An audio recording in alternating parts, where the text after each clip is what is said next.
Ona görə də birinci nəzəri hissələrdən başlayacağam, hətta proqramın özünə keçəcəm. Deməli, uşaqlar, Access proqramına daxil oluram. Access proqramına daxil olanda bizi belə bir interfeys qarşılayır. Access-də yaradılmış fayllara database, yəni verilənlər bazası deyildiyindən, deməli, yaradılacağımız fayl üçün Black Database əmrini seçməyimiz tələb olunur. Və bu zaman digər Office proqramlarından fərqli olaraq bizim qarşımıza adı təyin etmək üçün deməli, bir sahə çıxır. Hansı ki, buradan faylın adını və yaddaşdakı yerini öncədən təyin etmək olur. Digər Office proqramlarında hazırlayırdın, sonda save deyərək yaddaşa verirdin. O zaman yaddaşdakı yerini təyin edirdin. Amma ki, bu Access proqramında öncədən bu təyin edilir. Deməli, məsələn, tutalım, təyin elədik, adını qoyduq, master və create deyərək yaratdıq. Bu zaman yaradılmış daha doğrusu verilənlər bazası faylında Sumaya görə bir dənə cədvəl olur. Ona görə də belə bir tərifimiz gələcək ağlımıza. Biz nə demişdik? Demişdik ki, Access proqramının əsas obyekti cədvəldir. Gördüyünüz kimi öncə nə yaradıldı? Cədvəl yaradıldı. Cədvəl olmadan biz digər obyektləri, məsələn, forma, sorğu, hesabat bunları yarada bilmərik. Ona görə öncəliklə cədvəli yaratmaq tələb edilir. Cədvəlin yaradılması zamanı öncə biz cədvəlin strukturunu təyin edirik uşaqlar. Cədvəlin strukturunu təyin etmək nədir? Yəni cədvəl hansı sütunlardan təşkil ediləcək və o sütunlara hansı tip verilənlər daxil ediləcək? Bunları müəyyən etməliyik. Bunu hazır cədvəlin üzərində də yaratmaq olar, amma ən rahat yolu dizayn görünüş rejiminə keçirməkdir.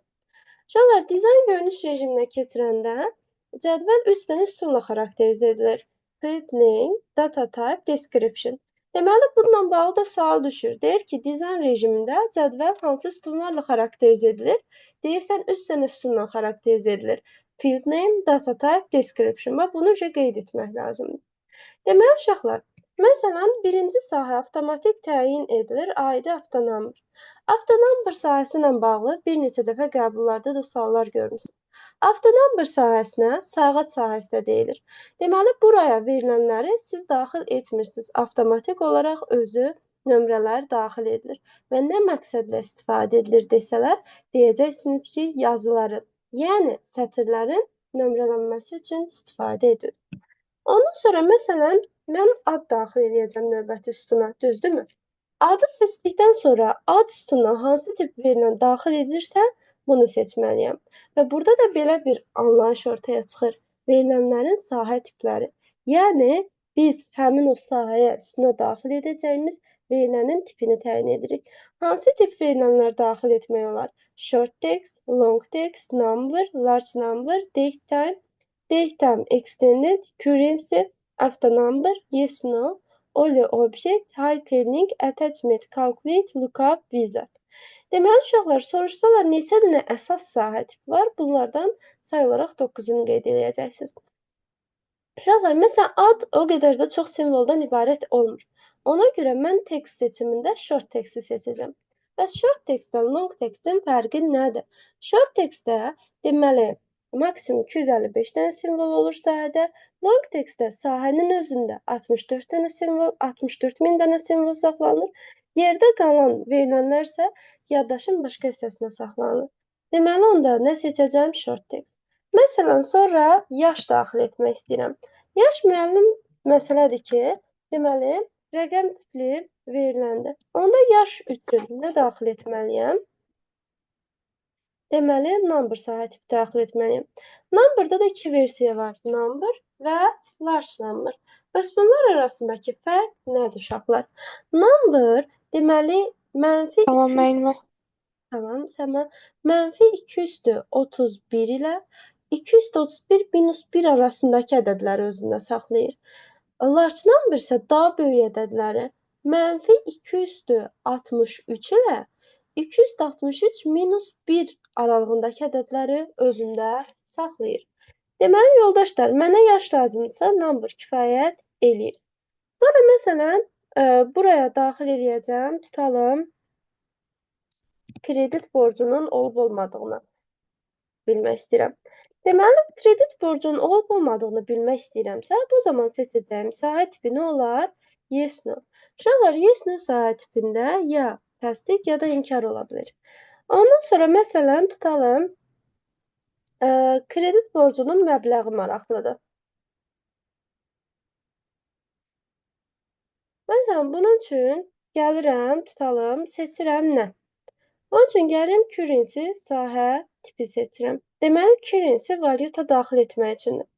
Məsələn, bu şəxsin doğum tarixi maraqlıdır, düzdür? Bunun üçün nə seçməliyəm? Doğum tarixi.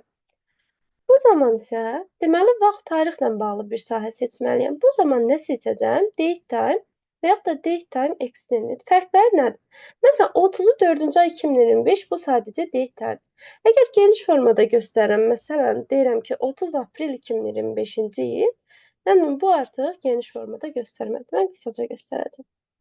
Ondan sonra məsələn bu şəxsin şəklini əlavə etmək istəyirəm. Uşaqlar, multimedia tipli obyektlər deməli objekt sahəsi vasitəsilə daxil edilir. Ondan sonra başqa nə daxil eləyək? Məsələn, kredit borcu ilə bağlı nəsə sənədlər maraqlıdır. Məsələn, bir neçə fayl olacaq burada. Əgər mən sahədə bir neçə fayl saxlamaq istəyirəmsə, bu zaman nə edəcəm? Attachment sahə tipini seçmiş olacam. Sonra bu şəxsin e-mail adresi maraqlıdır. Bunun üçün hansı sahə tipi seçməliyəm? Bunun üçün də hyperlink sahə tipini seçirəm. Deməli, buradan belə başa düşmək olar ki, hyperlink nə üçün istifadə edilir? Hiperistinadların əlavə edilməsi üçün istifadə edilir. Uşaqlar, beləliklə mən sizə əsas sahə tiplərini göstərmiş oldum. Nə bilim, burada description-dakı əlavə məlumatlar vermək üçündür. Description-la bağlı qeydimiz nədir? Uşaqlar, description bölməsinə, yəni xüsusiyyətlər bölməsindəki maksimal simvol sayı 255 dənədir. Bu da bir qeydimiz. Deməli, description hissəsinə, xüsusiyyətlər hissəsinə daxil edilə biləcək simvolların maksimal sayı nə qədərdir? Deməli, 255 dənədir. Uşaqlar, və mən təsdiq edəndən sonra görəcəksiniz ki, artıq yaradılmış cədvəldə həmin sütunların adı, sütun başlıqlarının adı qeyd edildi. Hətta buradan belə bir nəticəyə də gəlmək olar. Buradan görünüş rejimində sütunların sayını müəyyən etmək üçün, yəni sahələrin sayını tapmaq üçün field name hissəsindəki bu sətirləri saymalısınız. Çünki bu verilənlər əsasında cədvəl yaradılanda həmin bu sətir şəklində gördüyünüz başlıqlar hər biri ayrı bir sütunu təşkil edəcək. Ona görə dizayn görünüş rejimində sizdən sütun başlıqlarının, sütunların sayı soruşulsa, field name-dəki bu başlıqları sayacaqsınız ki, neçə dənədir. Həqiqətən də bunlar cədvəldə hərəsi bir sütunu ifadə eləyəcək. Bu da bir vacib məsələdir. Çoxunuzun bilmədiyi, diqqət eləmədiyi bir məsələdir. Bunu da qeyd etmiş oldum. Uşaqlar, sonra açar sahə anlayışı var. Açarlar iki qrupa bölünür. Əsas açar və xarici açar. Əsas açar hər bir yazını, yəni sətri bir qiymətli təyin edir. Yəni bir-birindən fərqləndirir. Məsələn, məndə avtomatik olaraq baxaq görək açar sahə hansı sahə təyin edilib? Hansı sahənin adının qarşısında açar işarəsi varsa uşaqlar, deməli o sahə açar sahə təyin edilib. Məndə deməli ID sahəsi açar sahə təyin edilib. Ümumiyyətlə, biz hansı sahələri açar sahə olaraq təyin edə bilmərik? Uşaqlar, açar sahə olaraq təyin edilə bilməyən sahələr only object, attachment, bir də əlavə sahə tipləri var. Calculate, lookup, wizard. Bunlar açar sahə olaraq təyin edilə bilməz. Bu da bir qeydimizdir. Deməli, hansı sahə tipləri açar sahə ola bilməz? Only object, attachment, bir də əlavə sahə tipləri. Yəni, calculate, lookup, wizard kimi sahə tipləri açar sahə olaraq təyin edilə bilməz. Aydındır, yerdə qalan sahələri açar sahə olaraq təyin edə bilərsiniz. Bu da bir qeydinizdir. İnşallah ki, yadınızda qalar və qeyd edirsiniz özünüz üçün. Başqa bir sahəni açar sahə kimi təyin etmək üçün seçirsən və müvafiq əmri icra eləyə bilirsən. İndi uşaqlar, burada başqa nələr var bizim üçün maraqlı? Deməli, məsələn, mən tekstə uyğun seçəndə field size bölməsində simvol sayını təyin edə bilərəm. Sonra burada vacib məsələlərdən biri required hissəsidir. Bu nədir?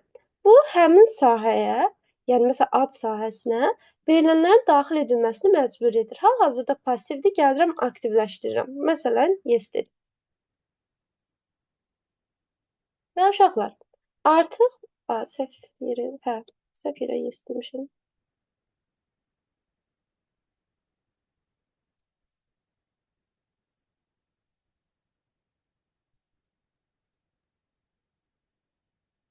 Heç seçmirsən.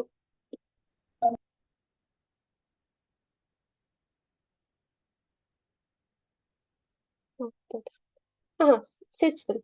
Deməli, yes dedim. İndi gəlin cədvəlin özünə keçək. Cədvəlin özündə məsələn adı boş qoyub digər sahələrə keçid eləyirəm. Nə bilim, bura nəsə daxil edirəm.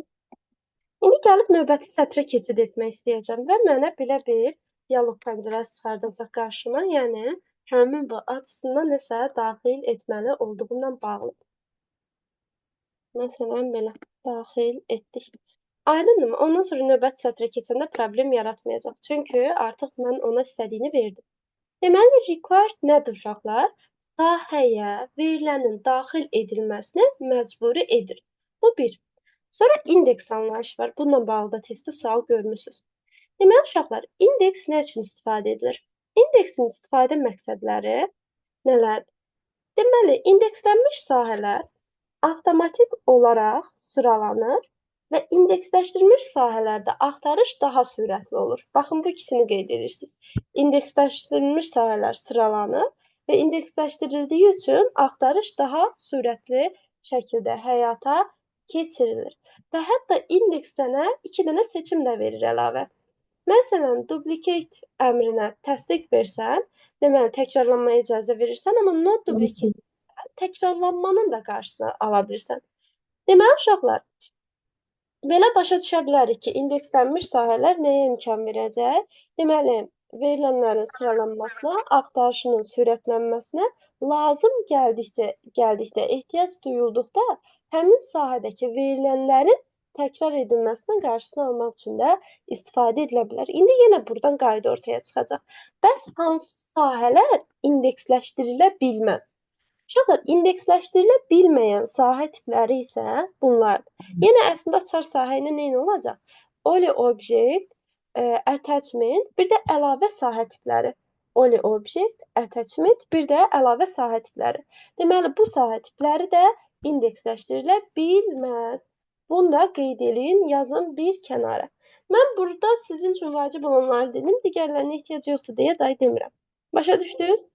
Sonra da verilənləri özünüz buradan lazım gəldikdə daxil edirsiniz. Şəkli necə daxil edirsiniz? Şəklin üstünə gəldikdə, deməli, sağ düymə sıxırsınız. Insert object deyirsiniz və lazım veriləni əlavə edə bilərsiniz. Bu şəkil ola bilər Excel-dən, PowerPoint-dən, Word-dən və məsələn, WordPad-dən müxtəlif sənədlər ola bilər. Və yaxud da create from file deyərək hardansa bir fayl əlavə edə dilərsiniz. Deməli, bu da belə. Sonra bir neçə fayl, attachment-də dedik, bir neçə fayl əlavə edilir. Bu necə olur? Add deyirsən, hansı fayl qovluq istəyirsənsə əlavə edirsiniz və belə. Görürsünüz, 3 dənəsini seçdim. Təsdiq elədim, 3-ü də əlavə edildi. Yəni, bu sahədə görürsünüz, neçə dənə fayl saxlanılır? 3 dənə. Hətta mötərizədə uşaqlar sayı görsənir. Bu da belə. İndi uşaqlar cədvəlin yaradılmasından, cədvəllə bağlı parametrlərlə bağlı nəsə bir qaranlıq qalan yer oldumu?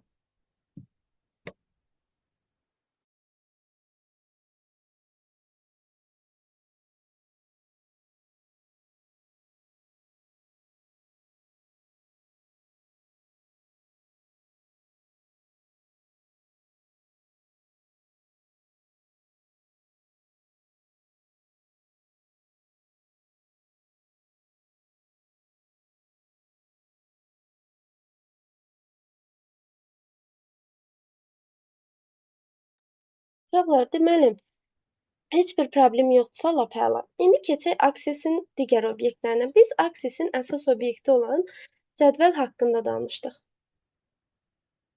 İndi gəlin digər obyektlərdən danışaq. Uşaqlar, Access-də yeni obyektləri yaratmaq üçün Create Link tabına müraciət edilir. Create Link tabında cədvəl, Ondan sonra sorğu, forma, hesabat, makros, modul yaratmaq olar. Və beləliklə Access-in obyektlərdə tanımış olursunuz. Access obyekti nədir? Deməli, hansılardır? Cədvəl, sorğu, forma, hesabat, makros, modul, bir də burada adı qeyd edilməyib, page. Deməli, bunlar Access-in ümumi obyektlərdir. Access-in obyektləri də sol tərəfdə gördüyünüz naviqasiya panelində, adı da Navigation Pane-dir. Naviqasiya panelində əks olunur. Uşaqlar, Access obyekti nə deməkdir? Yəni, bir fayla daxil olan bu adını çəkdiyimiz obyektlər. Sənin o adını çəkdiyin sorğuda, hesabatda, cədvəldə hamısı bir dənə faylın içindədir. Məsələn, bu faylın adı nədir? Dərs faylıdır da. Həmin faylın içindədir. Bax, bu hamısı bir faylı təşkil edir. Deməli, Access obyektləri o bir faylı təşkil edir. Deməli, uşaqlar, indi biz cədvəl yaratmağı öyrəndik. Bəs sorğu necə yaradılır? Query Design bölməsində siz sorğu yarada bilərsiniz və bu zaman qarşınıza belə bir sahə çıxır.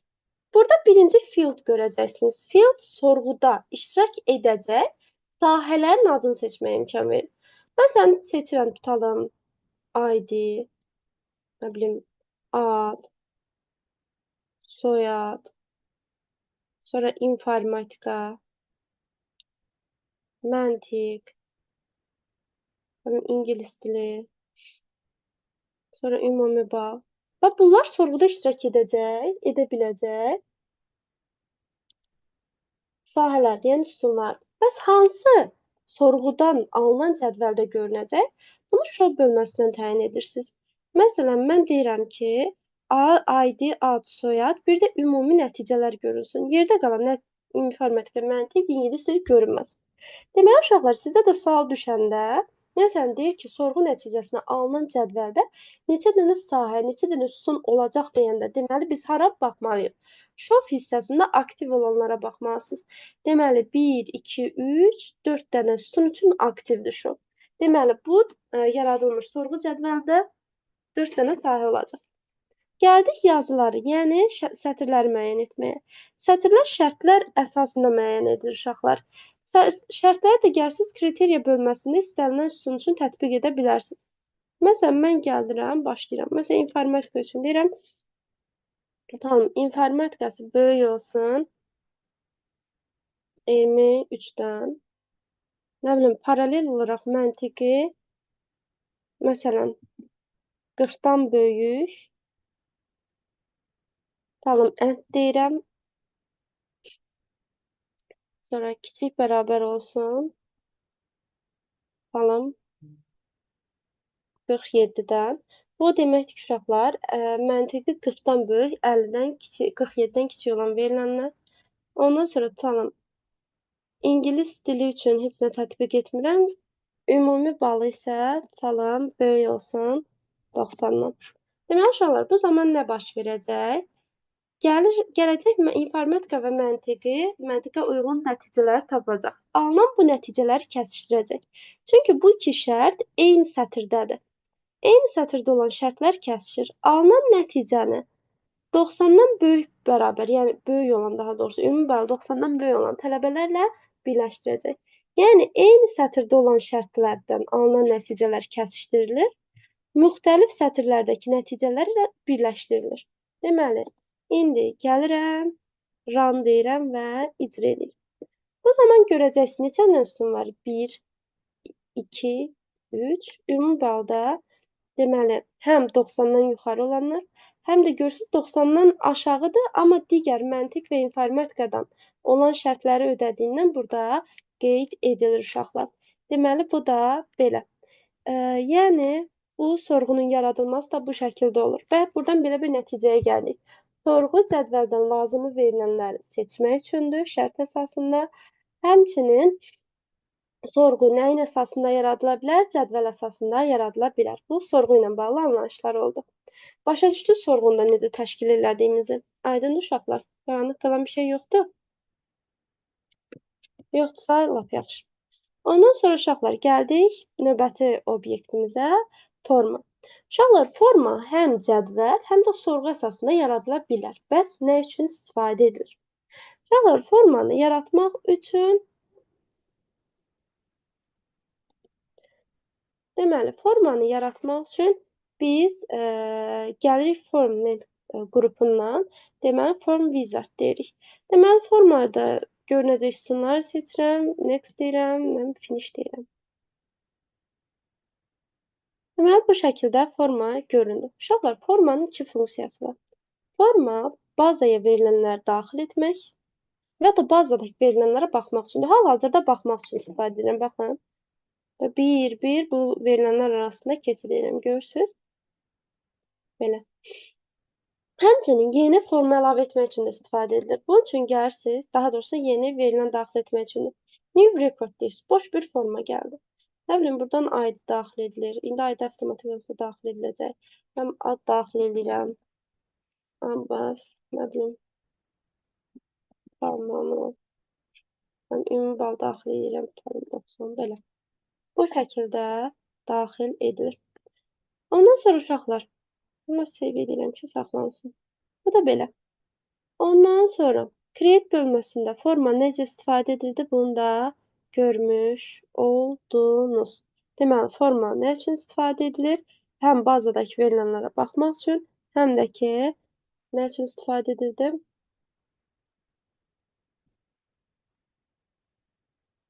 Həmçinin də bazaya yerin veriləni daxil etmək üçün istifadə edilir. Hesabat. Uşaqlar, hesabat nə üçün istifadə edilir? Deməli, hesabat nəticələrin əks etdirilməsi, kağız üzərinə köçürülməsi üçün. Deməli, bunun üçün də, deməli, report əmrini icra edirəm. Bu şəkildə artıq hesabatım hazırdır. Hesabatla bağlı vacib qeydlərimiz nələrdir, uşaqlar? Deməli, hesabat redaktə edilə bilmir və yəni üzərində dəyişiklik edə bilməzsiniz hesabatların. Bu da oldu belə. Buradan başqa bir şey deməyəcəm, uşaqlar. Sonra gəldik makrosdan modula. Uşaqlar, hesabat da bu arada həm cədvəl, həm də sorğu əsasında yaradılır. Formada həm cədvəl, həm sorğu əsasında yaradılır. Və son olaraq makros və modullar. Modullarla bağlı bilməli olduğunuz nədir?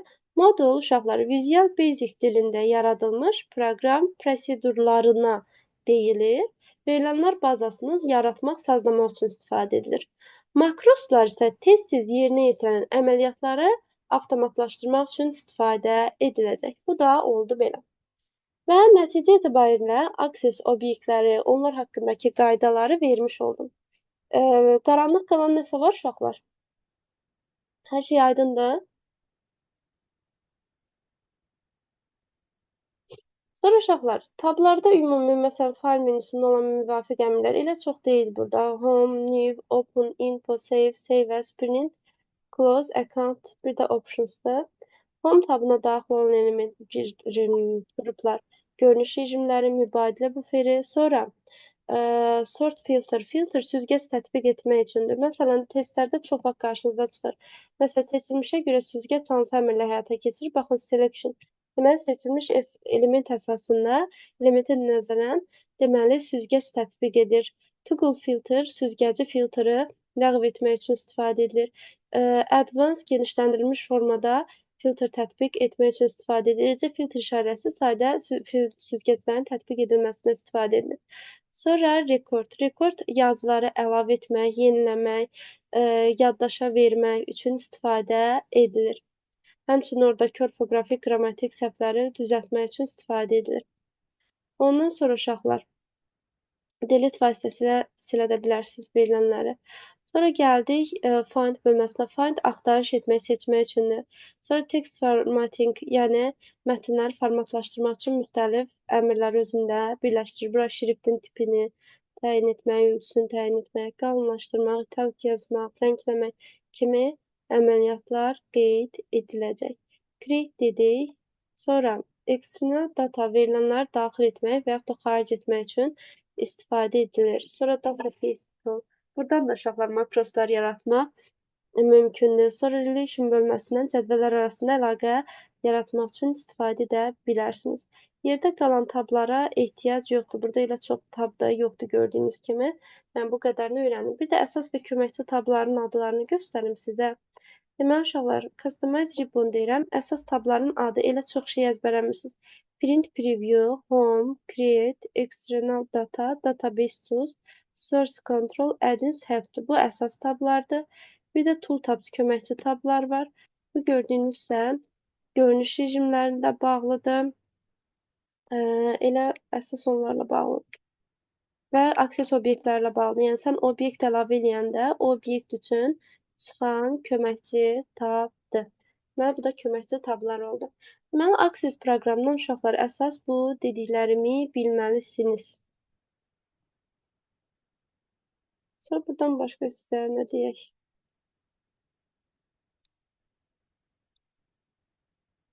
Sonra uşaqlar, bir də burada table field bölməsindən ümumi sahə ilə bağlı parametrləri sazlamaq olar. Field size sahəyə daxil ediləcək maksimal simvol sayını təyin edilir. Bu, bir dəfə keçən il deyəsən səhv eləmirəmsə, dimin sınağına düşmüşdü. Bu da belə. İndi gedək, Access-dən də çıxaq. Uşaqlar, bu da oldu Access proqramının özü. Proqramla bağlı inşallah ki, hər şey aydındır sizə.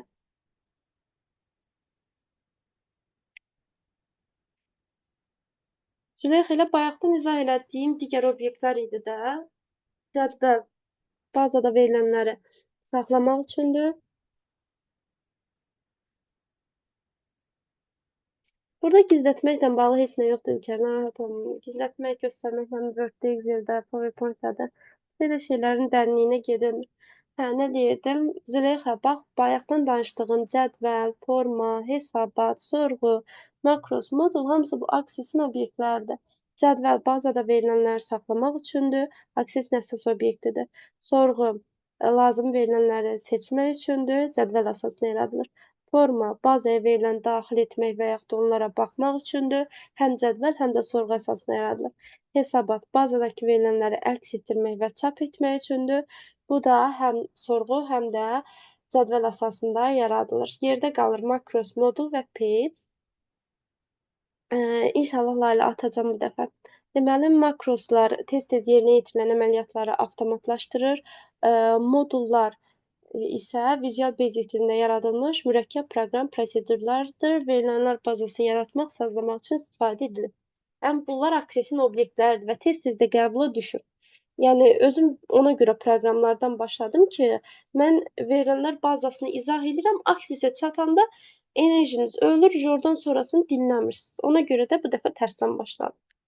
İndi gedək uşaqlar digər verilənlər bazası ilə bağlı ümumi anlayışları da öyrənək, çünki bu da bizə lazımdır. Bunları da bilmək vacib olacaq. Bir də praktiki suallar, bir də kitabın özündən sizə göstərəcəyim vacib qeydlər var Access-dən. Baxın, Access-dən çoxunuz zəifsiniz. Ona görə maksimum diqqətli dinləyin. Lalə, biraz çatıb. Bu qədər şey danışıram, biraz çatıb hələ.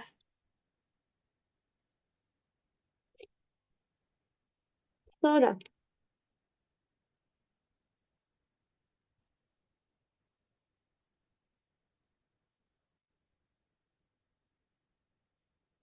Deməli, uşaqlar, qayıdaq əvvələ. Verilənlər bazası, anlayışı, verilənlər bazasında ritmə sistemləri anlayışı. Bu haqda danışma. Uşaqlar, ümumiyyətlə Access proqramından danışırıq. Access-də yaradılan fayl nə idi? Verilənlər bazası idi. İndi verilənlər bazasından bağlı əsas anlayışları bir dənə yadımıza salaq. Uşaqlar, verilənlər bazası qısası fayldır. Bunu unutmursunuz. Necə fayllara deyilir? Deməli, bir-biri ilə qarşılıqlı əlaqələndirilmiş, eyni prinsip və vasitələrlə hazırlanan, müxtəlif istifadəçilər tərəfindən müxtəlif məqsədlər üçün istifadə edilən verilənlər toplusuna verilənlər bazası deyilir. Verilənlər bazasına qısaca tərif desək, strukturu konkret sxemə uyğun gələn verilənlər yığımı olaraq başa düşəcəyik. Amma burada dediyim kimi əsas başa düşün ki, verilənlər bazası faylı necə Word-də mətn faylı olur, Excel-də cədvəl faylı olursa, Access kimi proqramlarda da verilənlər bazası fayl anlayışından istifadə edilir. Deməli, uşaqlar, sonra verilənlər bazası faylını yaradan, idarə edən proqramlar var.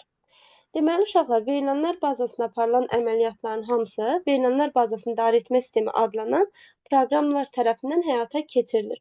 Deməli, verilənlər bazası fayl, verilənlər bazasının idarə etmə sistemi, yəni VBIS-lər isə proqramlardır. Biz bu proqramlardan öyrəndiyimiz proqram isə Access proqramıdır. Sonra verilənlər bazasının tələblərinin yerinə yetirilməsini isə bu verilənlər bazasının administratoru, yəni bu şəxslər həyata keçirir. Deməli, həmin bu verilənlər bazasının administratoru bu şəxslər verilənlər bazasını yaratmaq, daxil etmək, sonra istifadəçi sorğularına cavab vermək üçün vəzifələnmiş şəxslərdir. Sonra uşaqlar böyük həcmli verilənlər bazası fayllarını saxlamaq üçün, ondan sonra müxtəlif terminallardan bu fayllara müraciət təmin etmək üçün biz server kompüterlərdən istifadə edirik. Server kompüterlər şəbəkə resurslarını idarə edən əsas kompüterlərdir. Bu şəbəkə resurslarını paylayma funksiyasına və idarə etmə funksiyasına sahibdir. Həmin paylanan resurslardan istifadə edən kompüterlərə isə klient kompüterlər deyilir. Buna digər adı ilə deməli, işçi stansiyalarda demək olar. Sonra uşaqlar, bu oldu belə. İndi verilənlər bazasının model anlayışı var. Model nədir uşaqlar? Yəni, verilənlərin bazada yerləşmə strukturu əsasında olan bir təsnifatdır. Verilənlər bazası verilənlərin bazada yerləşmə strukturuna görə modellərə bölünür. Həmin 4 dənə modeli görəcəksiniz burada. Bunlar hansı modellərdir? Bunlar iyerarxik, şəbəkə, relyasiya və obyekt yönlü modellərdir. Deməli, uşaqlar, düz bundan əlavə modellər də var, çox ölçülü postrelyasiya, amma bizim proqramımıza daxil olan əsas bu 4 dənə modeldir. Bu modellər də bir-birinin strukturuna görə fərqlənir. Gəlin baxaq. Uşaqlar, iyerarxik nədir? Ağacvari modeldir və burada səviyyə anlayışı olur əsas məsələ. Deməli, verilənlər arasındakı əlaqələr də 3 qrupa bölünür. Birin birə, birin çoxa, çoxun çoxa. Verilənlər bazasında gördüyünüz bu düyün nöqtələrinə mahiyyətlər deyilir. Bunlar verilənləri xarakterizə edir. Deməli, uşaqlar, əlaqələr sonlar arasındakı qarşılıqlı əlaqədir ki, bunların da 3 növü oldu. Birin birə, birin çoxa və çoxun çox əlaqəsi. Uşaqlar, verilənlər bazasının iyerarxik modelinin mənfi cəhətləri də var. Bunlar hansılardır? Deməli, əlaqə bir istiqamətlidir. Məsələn, riyazi analiz kafedrasına başqa fakültələrdən keçid etmək olmur. Baxın, uşaqlar, sadəcə hər bir obyekt dairə ayaqda şaxələnir və heç biri bir-birindən əlaqələnmir. Sadəcə özünün daxil olduğu səviyyə ilə əlaqələnir. Ona görə deyirik ki, burada əlaqə bir istiqamətlidir. Bəzən şəkil düşür və şəkildə hansı model olduğunu soruşur. Məsələn, şəkili bəzən belə salır.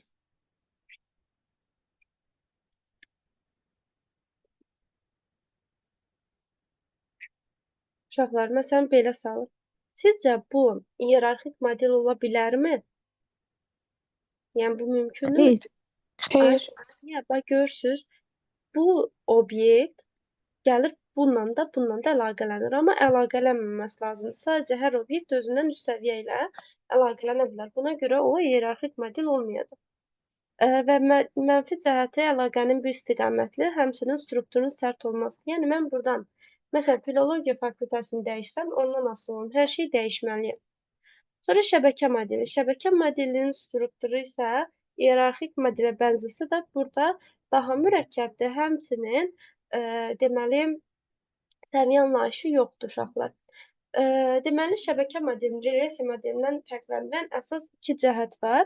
Bir, səviyyə anlayışının olmamasıdır. Bir də əlaqələrdə birin birə, birin çoxa, çoxun çoxa əlaqəsi ilə yanaşı əlavə olaraq çoxun bir əlaqəsinin də mövcud olmasıdır. Məsələn, kitabxana həm riyaziyyat fakültəsi, həm də kompüter elmləri fakültəsi ilə əlaqələnir. Burada əlaqə nədir? Çoxun bir əlaqəsidir. Uşaqlar, sizcə mənlə sizin aranızdakı əlaqə necə əlaqədir məndən siz olan əlaqə? Birin çoxa. Ay, sağ olun, birin çoxadır. İndi keçək relyasiya modelinə. Uşaqlar, relyasiya modeli ümumiyyətlə nədir? Relyasiya modelində verilənlər cədvəllərdə saxlanır. Hansı ki, bayaq öyrəndiyiniz cədvəllər var idi. Həmin bu, o cədvəllər nəyə, hansı modelə uyğun gəlir deməli, relyasiya modeli.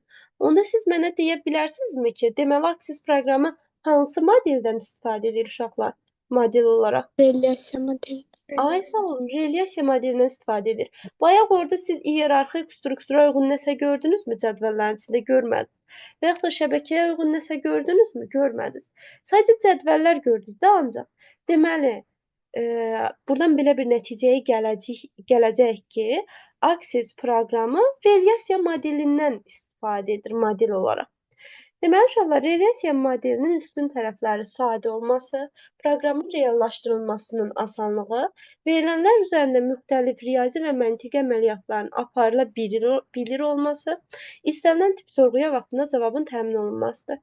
Bir də obyekt yönlü model var ki, obyekt yönlü proqram təminatı əsasında hazırlanan çox mürəkkəb modeldir. Bu modelin mürəkkəbliyinin əsas səbəbi isə iki modeli özündə birləşdirilməsidir. Bu model özündə relyasiya və şəbəkə modellərini birləşdirir. Bir də relyasiya ilə bağlı demədim uşaqlar, relyasiyada da əlaqələr iyerarxik kimi birin birə, birin çoxa və çoxun çoxadır.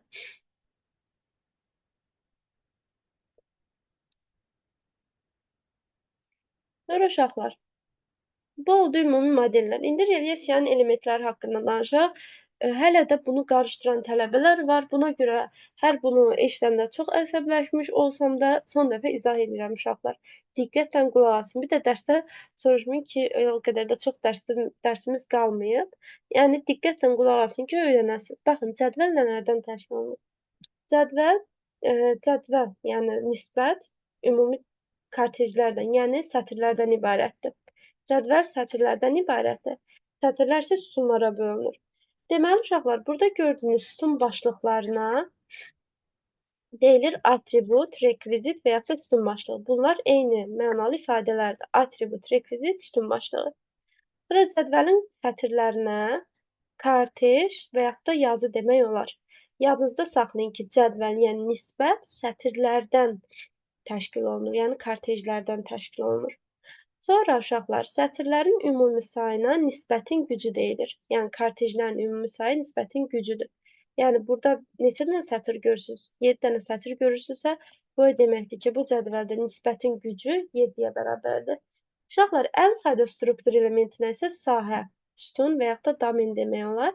Çünki sətirlər nəyə bölünür? Sahələrə bölünür. Deməli, domenlərin ümumi sayına isə nisbətin qüvvəti deyilir. Yəni burada neçə dənə domen görürsən, 4 dənə domen görürsən. Bu deməkdir ki, nisbətin qüvvəti nəyə bərabərdir? Deməli, 4-ə bərabər olacaq. Nisbətin qüvvəti 4-dür. Bunları unutmayın. Baxın, bunlar təməl və vacib olan anlayışlardır. Digər anlayışlar hansılardır? Ümumi olaraq nisbət cədvəl və yaxud da fayldır. Nisbətin sxemi, məsələn, bugün elə həftənin ilk 3 günü sınaqlarda bunu görmüşdünüz bu sualı. Nisbətin sxemi. Nisbətin sxemi uşaqlar nədir? Ümumi cədvəlin adı və atributların siyahısı. Yəni bu sütun başlıqlarının siyahısı deməli ümumi olaraq nə olacaq? Deməli nisbətin sxeminə daxil olacaq. Sonra informasiya obyekti anlayışı var. İnformasiya obyekti real obyektin, prosesin, hadisənin informasiya təsviridir. Baxın, mən bunları tərif olaraq deyirəm. Elə də yadınızda saxlayın. Çünki hansı fikir doğrudur, hansı fikir doğru deyil suallarında bu cədvəldən dəfələrlə sual düşür. Baxın, bu cədvəli diqqətlə əzbərləmək lazımdır başa düşərək. Sonra kortej cədvəlin sətri, atribut cədvəlin sütun başlığıdır ki, buna rekvizit də demək olar. Rekvizit deyəndə nə başa düşülür? Real obyektin kəmiyyət və keyfiyyət xarakteristikasıdır. Yəni, bu nə deməkdir? Məsələn, sən burada car, yaşayış yeri deyirsənsə, artıq oxuyan başa düşür ki, həmin bu adı gedən şəxslərin yaşayış yerləri daxil ediləcək bu sütuna. Ona görə deyirik ki, real obyektin kəmiyyət və keyfiyyət xarakteristikasıdır. Yəni, həmin o sahəyə daxil edilən, verilənlər xarakterizə edilən sahə o atributdur. Sonra domen, cədvəlin sütununa deyilir. Buna sahə də demək olar. Sonra açar var. Baxın, açarları bayaq dedim elə praktik olaraq göstərəndə ki, 2 qrupa bölünür. Əsas açar və xarici açar. Əsas açar nə idi? Hər bir sətri bir-birindən fərqləndirir. Yəni, məsələn, bu cədvələ nəzərən baxsan, burada müştəri ID-sinə görə bu şəxslər bir-birindən fərqlənir. Məsələn, ola bilərdi ki, Şəki şəhərində yaşayan Ağayev və Laman Elxan adlı 2 şəxs var və ikisinin də ödəyəcəyi məbləğ $100. Bəs bunlar bir-birindən necə fərqlənəcək? Həmin bu müştəri ID-si, yəni açar sahə bunları bir-birindən ayırmağa, fərqləndirməyə imkan verəcək. Məsələn, siz imtahana gedirsiniz. Məsələn, çox adlar təkrar olunur. Ad, soyadlar, nə bilim, yaşınız onsuz da təkrar olunacaq. Bir çox verilənlər verilənlər təkrar olunanda sizi bir-birinizdən necə fərqləndirirlər? İş nömrənizlə, yəni hər biriniz üçün unikal olan iş nömrəniz var ki, bunlarla bir-birindən fərqlənəcəksiniz. Deməli, bu qaydada fərqlənmə olur. Sonra verilənlərin tip anlayışı var uşaqlar. Tip nədir? Bayaq öyrəndik ya data type, sahə tipləri. Həmin orada da neçə sahə tipi var idi, öyrəndik. Məsələn, short text, long text, number, large number, query, account. Onlar sahə tipləridir ki, həmin sütuna daxil olunan verilənlərin tipləridir. Ona görə sahə tipinin, yəni verilən tipin tərifi nədir? Domendəki, yəni sahədəki elementlərin qiymətinin tip olaraq başa düşülür. Nisbətin gücü, kortejlərin sayı, qüvvəti domenlərin sayıdır. Sonra predmet sahəsi var ki, bu avtomatlaşdırıla bilən real dünyanın bir hissəsidir. Bir də infoloji anlayışı var. Buna informasiya məntiq də demək olar. Bu informasiya obyektlərinin və onlar arasındakı əlaqələrin ümumi məcmusuna deyilir. Bu da oldu uşaqlar belə. Sonra ümumiləşdirmə isə realyasiya modelinin əsas struktur elementləri fail, sahə, yazıdır. Verilənlər faillərdə saxlanılır. Sahə yazının hər bir parametrin qiymətini saxlayan ən sadə elementdir. Cədvəlin əsas elementi sahə, ümumi verilənlərin əsas elementi verilənlər bazasının cədvəldir. Sahələr verilənlər bazasının strukturunu yaradır və yazılar isə verilənlər bazasındakı informasiyanı təşkil edir. Uşaqlar, məsələn, bu sualda yazı sayı deyəndə proqramdan şəkil verilibsə, bu aşağı hissəyə baxın. Şəklə aldanmayın, siyahı şəklə yerləşmir. Ümumi yazıların sayı aşağı hissədə göstərilir ki, 91 dənə yazı var.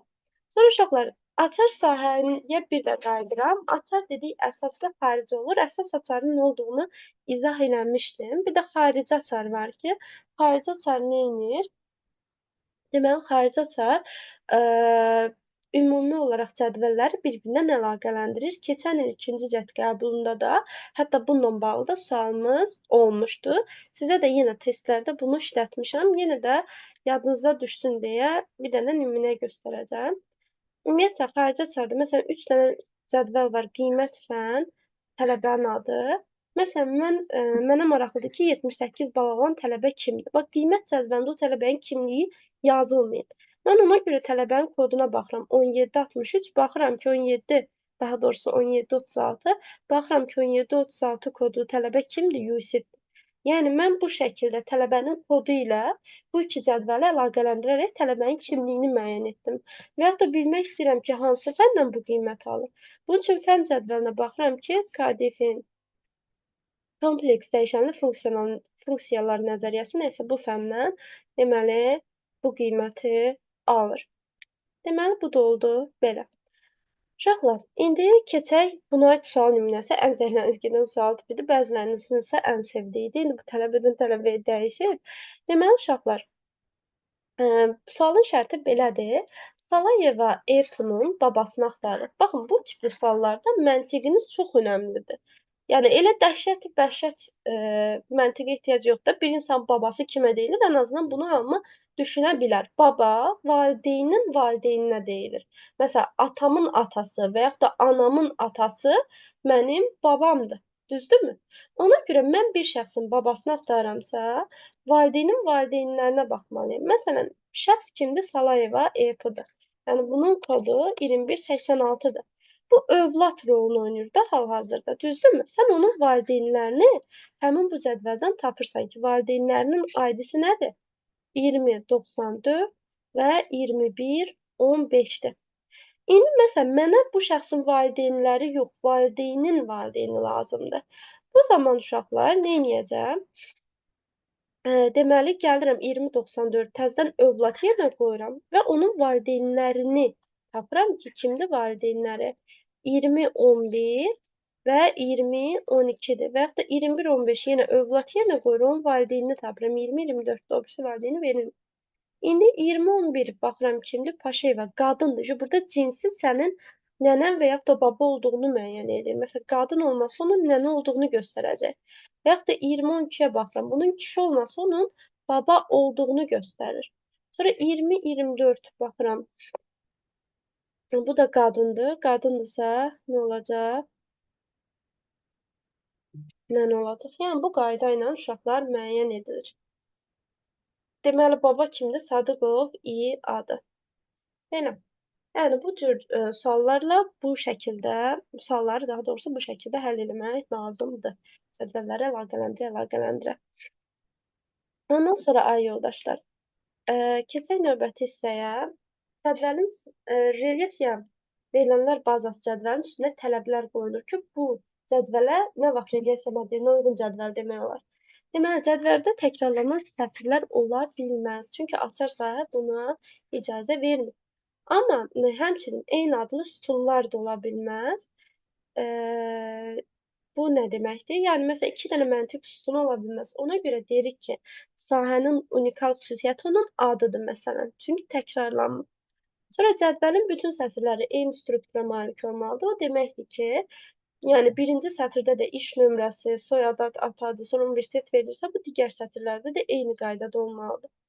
Amma ki, sütunlar ayrı-ayrı struktura malik ola bilər. Məsələn, məntiq sütunu ilə universitet sütunu ayrı struktura malikdir. Universitet sütununda mətn tipli verilən, məntiq sütununda isə ədəd tipli verilən yer alır. Sonra aksisdə məntiqi operatorlar and, or, not kimi məntiqi operatorlar var. Bunlar isə sorğuların təşkil edilməsində istifadə edilir. Buna aid də 2 dənə sual işlədim ki, yadınıza düşsün. Uşaqlar, baxın, qarışdırmayın öncəliklə ki, and nədir? And kəsişmədir və də yaza bilər. Or birləşmədir, yerinə və ya da yaza bilər. Yəni, sadəcə tərcüməsindən verilib, mənadır da dəyişmir. Uşaqlar, deməli, baxaq bura. Bu tipli suallarda, baxın, not əgər mötərizələrin xaricindədirsə, notu saxlayın, qurcalamayın. Çünki başınız qarışacaq və notu birbaşa əndə, ora tətbiq etmək mümkün deyil. Ona görə not qalır xaricdə. Öncə mötərizənin içini sadələşdirməyə çalışın. Məsələn, informatikası 20-dən böyük olanlar hansılardır, onları tapın. Məsələn, 1-2-dir. Sonra end gəlir, yəni kəsişmə. Sonra məntiqi 40-dan kiçik olanlar, amma qabağında not var. Bu not birbaşa təsir göstərə bilər. Uşaqlar, əksini tapanda da çətinlik çəkirsiniz çox vaxt. Bax, bizim cəmi 3 dənə müqayisə işarəmiz var. Məsələn, not bu kiçiyi inkar edir. Kiçik deyilsə yerdə nə qalır? Böyük bərabər. Ona görə əks olaraq böyük bərabər götürürsünüz. Deməli, məntiqi 40-dan böyük ya da bərabər olanlar 1-dir, 2-dir, sonra 6-dır. 1, 2, 6. Sonra mötərizə bağlanır, təzədən or gəlir, birləşmə. Xarici dildə 25-ə bərabər olanlar isə 2, 8-dir.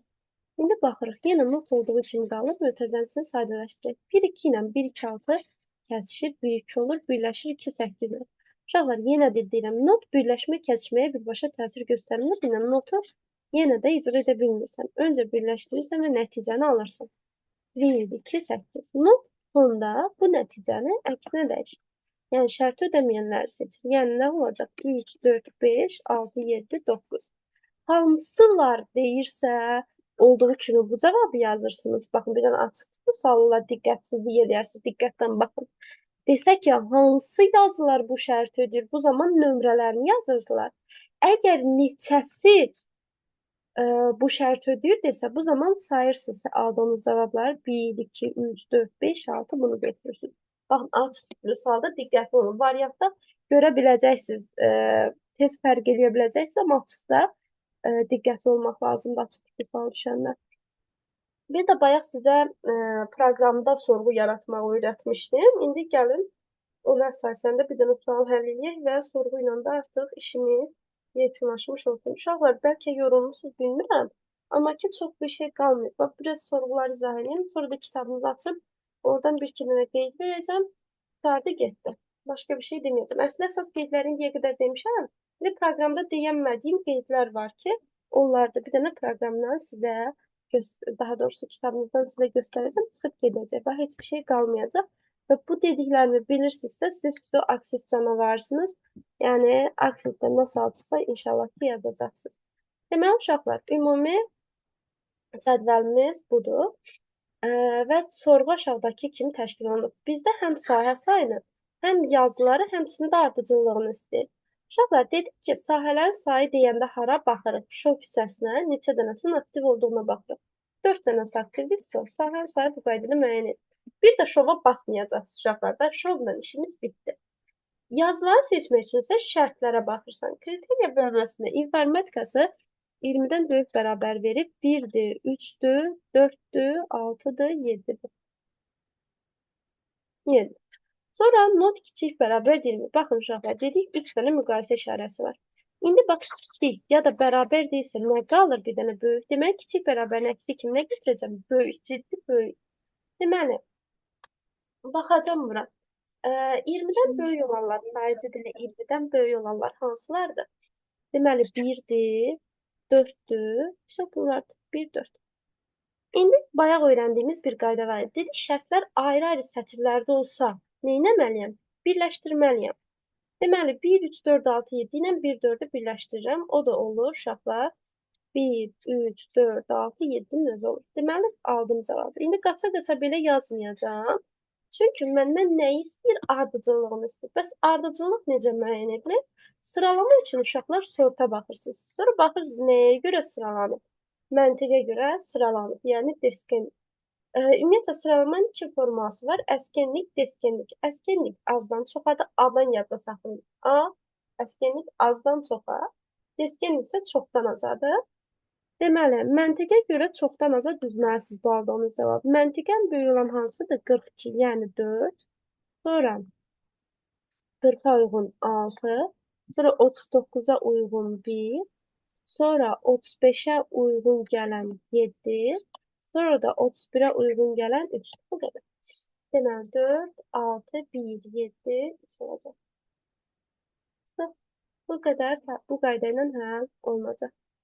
Bu da sorğu. Mənim əziz tələbələrim, başa düşdünüzmü bu aksesi? Bəli. Problem yoxdur ki. Üzüm Xeyr. ağır. Xeyr. Deməli, uşaqlar, keçək kitabdan göstərəcəyim yerlərə ki, nəyi deməmişəm.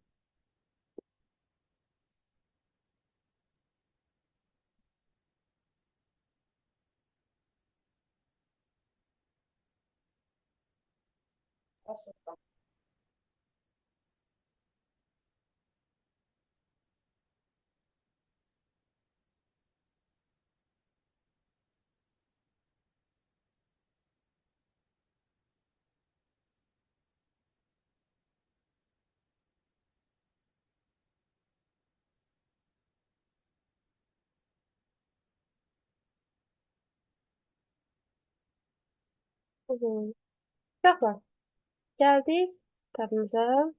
Var keçirəm. Aha, burada da danışmışam. Burada ehtiyac yoxdur. Nəyəsə bunları danışmışam. Gələk bura. Uşaqlar, deməli, nisbətlər, biri var nisbətlər üzərində aparılan əməliyyatlar. Bir də var verilənlər üzərində aparılan əməliyyatlar. Testlərdə verilənlər üzərində aparılan əməliyyatları görmüsünüz, amma nisbətlər üzərində aparılan əməliyyatlarla bağlı sual görməmisiniz və izah edirəm. Nisbətlər üzərində aparılan əməliyyatlar iki qrupa bölünür. Çoxluqlar üzərində aparılan əməliyyatlar, bir də nisbətlər üzərində aparılan xüsusi əməliyyatlar olaraq iki qrupa bölünür. Çoxluqlar üzərində aparılan əməliyyatlara aiddir birləşmə, kəsmə, fərq, dekart, hasil. Nisbətlər üzərində aparılan xüsusi əməliyyatlara isə aiddir proyeksiya, birləşmə və seçmə. Aparılan əməliyyatlar prosedur və qeyri-prosedur dillərlə həyata keçirilir. Baxın, bu qeyri-prosedur dillərlə bağlı sual 2022-ci ilin qəbulunda görmüsünüz. Deməli, qeyri-prosedur dillər relyasiya hesablarına əsaslanan dillərdir. Bura aiddir SQL. Prosedur dillər isə relyasiya cəbrinə əsaslanır. Burada aiddir DBase. Deməli, bu da oldu belə. Buradan da deyəcəyim əsas şey buydu. Bunu işarələyin özünüzdəki, hə, bura lazımdır. Ondan sonra obyektləri baxın danışdım. Bayaq burada da verilib. Sonra hə, cədvəlin üzərinə qoyulan tələbləri deyim akses üçün. Uşaqlar, akses cədvəlində 255 dənə sahə, yəni sütun ola bilər maksimum. Sonra xüsusiyyətlər dedim bayaq description var idi. Descriptionda da maksimum 255 simvol var. Ondan sonra bu artıq bunu silin bu qaydanı. Çünki Oli memo sahəsi yoxdur. Hal-hazırda bu getsin, bunu silin. Eyni zamanda bazada 2048-ə qədər cədvəl açmaq olar. və cədvəllərin maksimal ölçüsü 2 GB-a qədərdir. Sonra yenə qəbullarda düşmüş bir sual daha var. Uşaqlar, verilənlər bazasının yaradılmasının mərhələləri. Verilənlər bazasının yaradılması iki mərhələdən ibarətdir. Layihələndirmə və istismar mərhələsi. Layihələndirmə mərhələsi 3 qrupa bölünür. 3 alt mərhələyə bölünür. Yəni verilənlər bazasının idarəetmə sisteminin seçilməsi, layihələndirmə, məntiqi layihələndirmə və fiziki layihələndirmə. Burada verilənlər bazası qurulur və istifadəçi mərhələsində isə artıq həmin o qurulmuş verilənlər bazası faylına verilənlər daxil edilir. Yəni sizə də qəbulda belə düşmüşdü. Bazaya məlumatların daxil edilməsi hansı mərhələdə olur? Cavab istifadəçi ya da istismar da yaza bilər. İstismar mərhələsidir. Hə, qəbulda istismar yazmışdı. Yəni istifadəçi də demək olar istismarda. Sonra bunu dedik. Buradan belə. Sonra tabları bayaq göstərdim. Üstündən keçərsiniz özünüz oxuyanda. Sonra uşaqlar. Cədvəlin üstünə qoyulan digər tələblər də var. Məsələn, hər bir sahənin unikal xüsusiyyəti onun adıdır. Əsas xüsusiyyəti isə uzunluğudur. Ondan sonra başqa Sonra cədvəldə sahənin adında və cədvəlin adında maksimum 64 simvol ola bilər. Maksimum 255 sahə yaratmaq olar. Xüsusiyyətlər də dedik. 251 simvoldan ibarət olur. Sonra sahə tipləridir. Burada məlumat verir ki, hansı sahə tipindən nə olur. Sonra bu oldu belə. Sonra uşaqlar, bu cədvəl yaradanda cədvəlin aşağı hissəsində belə bir sahə var. Buradakı işarələrin mənasını bilməlisiniz. Birinci yazı, yəni birinci sətrə keçiddir. Əvvəlki yazı, sonraki yazı, son yazı. Bir də yanında bu ulduz işarəsi olanda yeni yazı daxil etmək üçün istifadə edilir. Bir də uşaqlar, sətrin qabağında qələm işarəsi isə həmin sətrə məlumat daxil edildiyini göstərir. Sonra işarələrlə bağlı məhdudiyyətimiz var uşaqlar. Dedik ki, bunu burada bir göstərim. Yazılı şəkildə.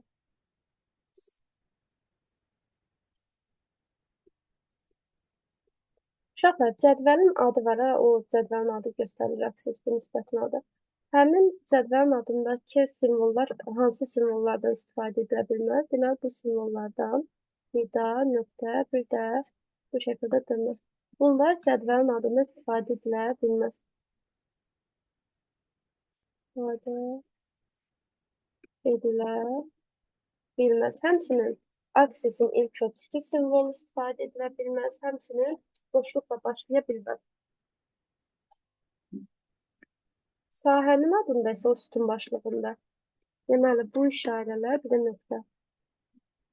Bu isə sahənin adında istifadə edilə bilməzdir. Adında istifadə edilə bilməz. Bunu da belə qeyd edin. Maksimum simvol sayı da hər ikisi üçün nə qədər idi? 64. Belə. Bu da bir qeydiniz. Sonra buradan başqa. Bayaq dedim, açar sahə kimi qeyd etmək olmaz. All obyekt, sonra əlavə sahə tipləri, attachment, calculate, lookup, wizard. Sonra indeks dedim. Dedim, hansı sahə tipləri indeksləşdirilə bilməz, nə üçün istifadə edilir, bunlar yazılıb burada. Sonra uşaqlar, süzgəcin növləri, sahənin qiymətinə görə sadə süzgəc, seçilmişə görə süzgəc, bu yanında şimşək işarəsi var idi, o genişləndirilmiş süzgəc, bir də formaya görə adi süzgəc.